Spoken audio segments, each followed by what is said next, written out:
Cari amici di Valdo TV, ben ritrovati ad un'altra puntata di Valdo TV 361. Oggi siamo qui per parlare di camminate, di bike, di experience, ma naturalmente ne parliamo dopo la sigla.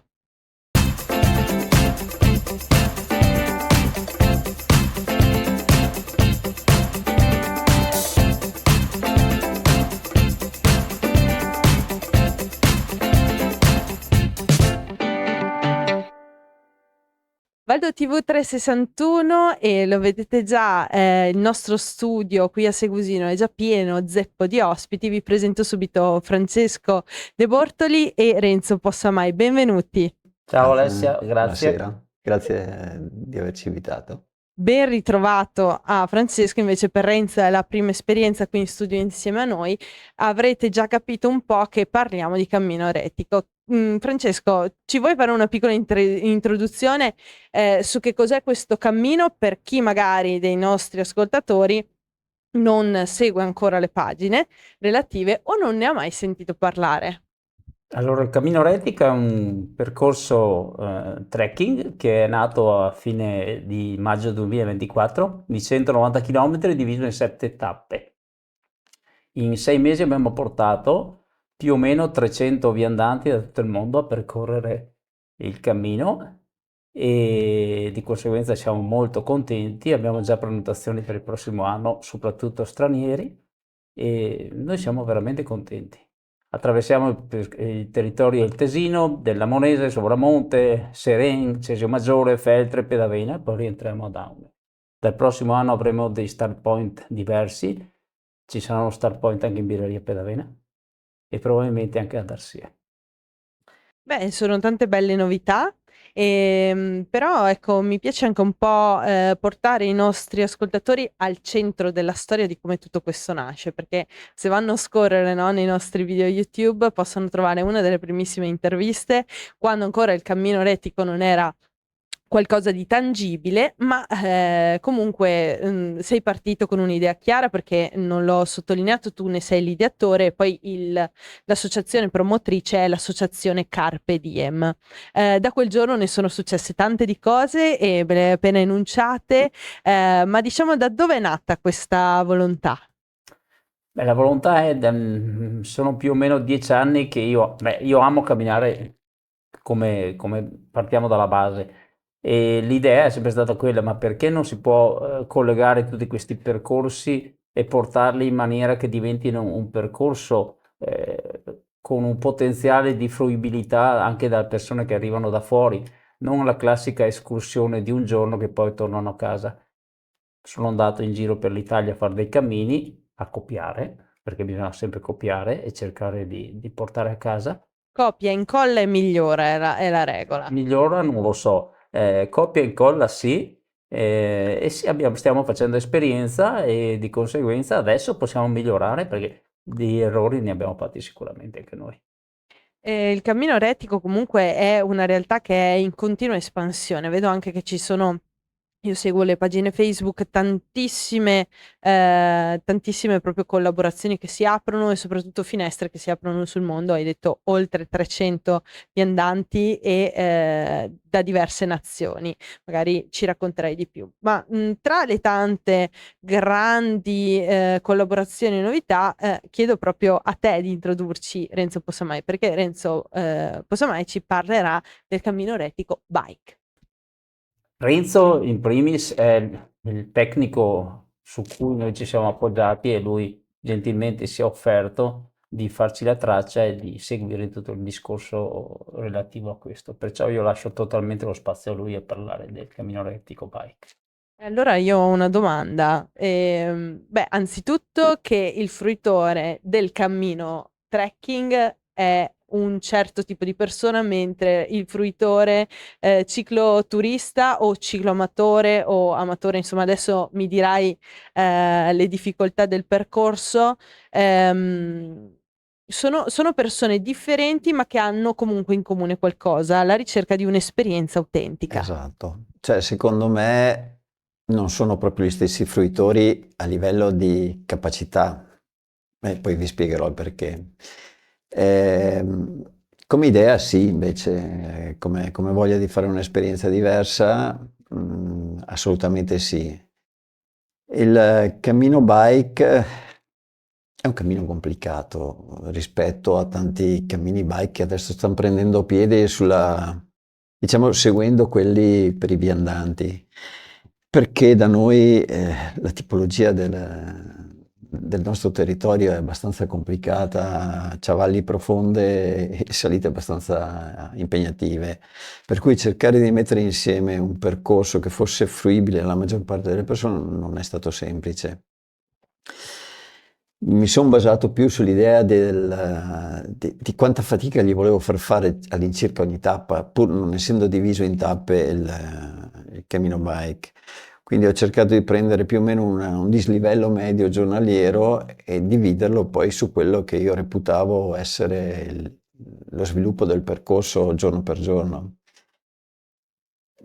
È diventato comunque un percorso impegnativo, non. Di quanti chilometri stiamo Allora, il parlando? percorso nel suo complesso è di 290 km. Abbiamo però 7.800 metri di dislivello in questi 290 km, che sembrano tanti, ma quando li si va a analizzare dividendoli in questi presunti 7 giorni di- di- di bicicletta, sono intorno ai 1000-1100 metri giornalieri, cercando di inserire strade che siano fruibili alla maggior parte degli utenti, perché allora, innanzitutto al di fuori di quelle che sono le direttrici con maggior traffico, chiaramente, quindi il cammino ha circa la metà delle strade che sono asfaltate, secondarie, e tutto il resto è diviso tra strade sterrate, ciclabili, sentieri, qualche rarissimo pezzo di prato dove ci sono dei single track, però è abbastanza diviso tra sterrato, cioè in maniera equa tra sterrato e asfalto. E come territorio va a coprire lo stesso circuito del cammino a piedi o si Allora, come discosta un pochino? zone sì, come zone sì. Ehm, Invece come sviluppo in maniera un po' diversa, semplicemente perché avevo la necessità anche di dare un senso a una tappa. Se io gli faccio fare 20 km in bici, sono pochini. Sto immaginando la prima tappa dell'anno scorso a un Lamont, se gliela faccio fare in bici mi dicono. Si dici chi si avventura su su questa tipologia di tracciato vuole farne di chilometri e Ma vuole deve anche avere un godere senso, di... io dico intorno ai 1000 metri di dislivello, i 40, i 35, 40, 50 chilometri a seconda di come è strutturato, perché chiaramente ti puoi trovare una tappa in cui hai una salita lunghissima, oppure io penso alla tappa, quella che parte da Fedra e arriva nella zona di Cesio Maggiore, dove c'è un concatenarsi di piccole salite, che poi alla fin fine non è meno dura, è semplicemente diversa, cioè sono chiamiamole microsalite che una dopo l'altra ti portano allo stesso dislivello di quella singola lunga. È stato difficile metterle insieme in maniera di trovare sia le strade fattibili dalla maggior parte dei fruitori e sia che avesse un senso come distanza e non diventasse troppo impegnativo, perché posso pensare che che la facciano dei ciclisti allenati e con buone capacità tecniche, però tutto sommato credo che un ciclista medio che ha un giusto approccio possa farlo abbastanza semplicemente. Dopodiché il percorso nasce, diciamo, principalmente per dei tipi di bici che potrebbero essere la mountain bike e l'e-bike. Al momento attuale è la bici che è più in espansione come mercato e quindi come, diciamo, bacino di utenza. Sta crescendo notevolmente, l'ho lasciato per ultima, ma non per ultima nelle mie idee, il mondo gravel è quello che sta crescendo di più ed è quello a cui io più mi avvicino, perché ha un approccio nei confronti del ciclismo molto più easy rispetto agli altri. e ti fa stare molto a contatto con la natura. Proprio anche la gente che si dedica al gravel è una gente di un certo tipo, molto più simile al viandante rispetto agli altri. Sì, che si ferma anche a fare delle tappe, spieghiamolo, no? Anche di degustazione, di proprio si vive quello che fa, non guarda la performance, ma guarda appunto il percorso, il tragitto, come poi è anche per i camminatori e per i Esatto. trekker. Diciamo che negli ultimi tempi si sono sviluppate molte ride, così vengono chiamate di gravel, anche qua in pianura, ne ho fatte anche diverse, cioè bello è quando ti fermi in questi punti di sosta, cioè è una festa, non è più che una manifestazione agonistica, è veramente una festa, è uno stare in compagnia e diciamo che il gravel è proprio, ha questo di bello, ha un'atmosfera con toni agonistici molto smorzati, anche se l'impegno è comunque Insomma, si notevole. fanno i loro chilometri anche i gravelisti. Mi piace molto che la filosofia di due persone che fanno una specialità totalmente diversa si siano incontrati nel cammino retico. E forse questa è un po', no, la magia che nasce dietro questo progetto, perché oltre a, beh, ora abbiamo citato la parte bike, però il cammino retico, Francesco, prevede anche che siano delle strutture ad ospitare i viandanti e in questo caso anche i gravelisti che comunque amano questa filosofia e quest'idea di fondo. Beh, guarda, noi nel cammino retico, diciamo, originario, siamo riusciti a raccogliere più o meno sui 70-80 attività che si sono convenzionate. Eh, negli ultimi mesi ci hanno addirittura ringraziato per i numeri che hanno fatto, e questa è una soddisfazione enorme. E logicamente adesso aggiungendosi il cammino elettrico bike abbiamo bisogno di altre strutture, altre che possono essere meccanici di biciclette, chi noleggia le biciclette, una serie di attività nuove legate al mondo bike, perché noi abbiamo già delle prenotazioni dall'estero, però abbiamo bisogno di dire lì, andate lì. Beh, certo, quando arriva il turista si aspetta anche determinati servizi che poi, diciamocelo, nel nostro territorio alle volte mancano addirittura a noi cittadini, perché questo è un po' il problema del grande turismo in territori come i nostri. Però insomma, attraverso proprio lo spirito che accomuna, quindi facciamo anche un richiamo ai nostri telespettatori, se qualcuno insomma avesse voglia di coinvolgersi in questa bellissima realtà, naturalmente contatti l'associazione Carpe Diem. Ehm, Un'altra domanda per voi riguarda invece quelli che sono i prossimi passi di questo cammino, perché se ho capito una cosa del cammino rettico è che il cammino è sempre in cammino, cioè è sempre, va sempre avanti. Sì, allora il cammino, come hai detto te, è sempre in evoluzione perché si impara, sbagliando si impara. E di conseguenza ci saranno delle modifiche, si amplierà anche su altri territori, oltre al cammino retico originario, dall'aprile del 2025 sarà inaugurato il cammino retico Southern, che coinvolgerà i territori qui limitrofi, cioè Alano di Piave, Sette Ville, Possagno, Castelcucco, Pedrobba. È un cammino ad anello anche questo, però molto più semplice, 65-68 km e con 2000 metri di dislivello. E secondo la mia esperienza sarà ancora più performante rispetto al cammino retico originario perché è più corto e più facile, le persone. Potrebbero provare uno e poi piano piano appassionarsi a tutti gli altri. Domani probabilmente sarà collegati i due cammini, quest'anno non riusciamo, nel 2025 non riusciamo, ma probabilmente andremo a collegarli. Adesso arriviamo un po' anche a quelle che sono le possibilità che apre nel territorio una realtà come quella che mi state presentando questa sera. Prima hai già dato qualche numero, però appunto vorrei aprire al nostro pubblico anche, spulciare meglio questi dati che mi hai dato, per proprio dire: guardate che arriverà il cammino Southern e quindi aspettatevi questo. Qual è la nazione che ti ha scritto un'email per iscriversi al cammino retico che non ti saresti mai aspettato, Francesco? Perché so che poi te curi anche tutta la parte di prima accoglienza dell'utente. Tu sai dov'è Aune? Aver portato persone dalla Nuova Zelanda, dall'Australia, dal Canada, da qualsiasi parte del mondo ad Aune, per me è stato un successo.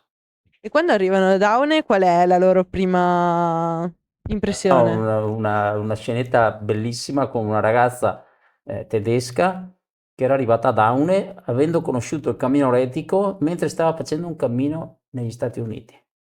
È arrivata col suo van, mi ha abbracciato, è scoppiata a ridere, e parlando in inglese col traduttore ho capito che stava dicendo sono arrivata alla fine del mondo. E rideva e rideva. Però è stata felicissima, ha detto che tornerà a fare anche quello Southern. Ha trovato delle persone meravigliose lungo il cammino e questo è importante perché dobbiamo ringraziare tutte le persone dei territori perché hanno accolto i viandanti in una maniera strepitosa e i viandanti hanno portato a casa questa testimonianza che è una pubblicità per il territorio.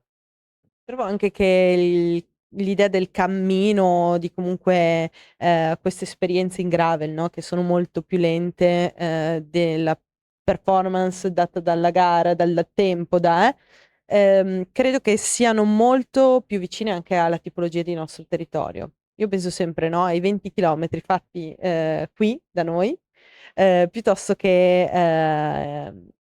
in zona di città, cioè nel Basso Veneto. Le distanze da noi si allungano, non si accorciano. E noi siamo abituati a vivere a dei tempi lenti della montagna, banalmente non abbiamo la metropolitana, il tram fuori casa, noi prendiamo la corriera, tante volte la corriera fa un giro incredibile e poi ci porta finalmente e nel mezzo appunto succede la vita. Questo è sicuramente un valore che voi siete riusciti a racchiudere nel vostro progetto, sia per la tipologia di ospitalità che proprio per la tipologia di esperienza. Sì, senza dubbio, questa è stata una cosa che avevo paura ad affrontare questo discorso qua, però l'esperienza di essere andati a parlare con altri cammini, altre persone che avevano intrapreso il percorso che volevo fare io, mi avevano detto pari pari quello che è successo. Cioè, tutto quello che mi avevano detto si è Avverrato. rilevato perfettamente quello che è. E noi abbiamo adesso un'esperienza, lo ripeto, che ci permette di migliorare in tutti i sensi il servizio verso il viandante, il rapporto con le attività che si convenzionano e anche con le istituzioni, perché non è facile rapportarsi con le istituzioni. Dal punto di vista anche proprio promozionale, secondo voi, chiedo prima a te per la parte trekking e poi a te Renzo per la parte bike, quali sono proprio le 3 immancabili del cammino retico, trekking e bike? Le tre immancabili, scusa, in Le 3 che... immancabili, cioè le cose che percorrendolo vi si apre proprio il cuore, no, se lo vivete per la prima volta. Beh, per chi arriva fuori da questo territorio, ringraziano per averli fatti conoscere la popolazione, i posti che ritengono meravigliosi, che noi ormai non sappiamo più apprezzare, e il cibo. Sono le tre cose che mi ha ripetuto quando sono tornati. Quindi paesaggi, persone e cibo. Per la parte bike? Io mi associo a Francesco per quello che ha già detto, però io aggiungerei la fatica, perché è sempre È stata, una parte fondamentale del cammino. specialmente per chi va in bicicletta, la fatica a volte fa produrre endorfine, ti fa stare bene la fatica e ti rilassa. E c'è tutto un mondo di ciclisti che cerca le salite, che cerca determinati tipi di percorsi proprio probabilmente perché sta bene in quel tipo di percorso e perché sono gratificanti. Quindi oltre alle persone, sicuramente a quello che vedi, perché ogni volta che giri una valle ti trovi un paesaggio diverso, che anche noi tante volte siamo talmente abituati a vederli che non ci accorgiamo di cosa abbiamo davanti. Però io credo che la fatica sia un componente importante. Sicuramente lo è per chi va in bici, perché alla fine della giornata è è un plus che tu ti ritrovi e che ti fa continuare. Il ciclista è un personaggio strano, che Beh, tutti siamo un po' personaggi strani. il ciclista è anche un po' masochista, però ecco, è quello il bello, cioè, ci sta dentro bene in quel mondo lì ed è quello che lo fa andare avanti, lo cerca e lo gratifica. Un po' di sacrificio per una bella riuscita. Però ecco, volevo chiudere insomma questa nostra intervista con anche un appello a tutti i nostri ascoltatori, perché noi fino adesso abbiamo parlato di turisti e così, però in realtà credo che sia anche una maniera diversa di scoprire il proprio territorio, magari angoli che non si sono mai visti, anche per chi insomma è nostro concittadino, è nostro vicino di casa, no? Anche questo cammino retico, che non siano solo a viverlo come al solito, no? Lo apprezzano di più chi viene da fuori che non chi ci sta dentro. E quindi mi raccomando, chiedete informazioni all'associazione Carpe Diem e provate questa bellissima esperienza. Grazie mille Francesco e Renzo per questa intervista, e mi raccomando, continuate a seguirci qui su Valdo TV 361.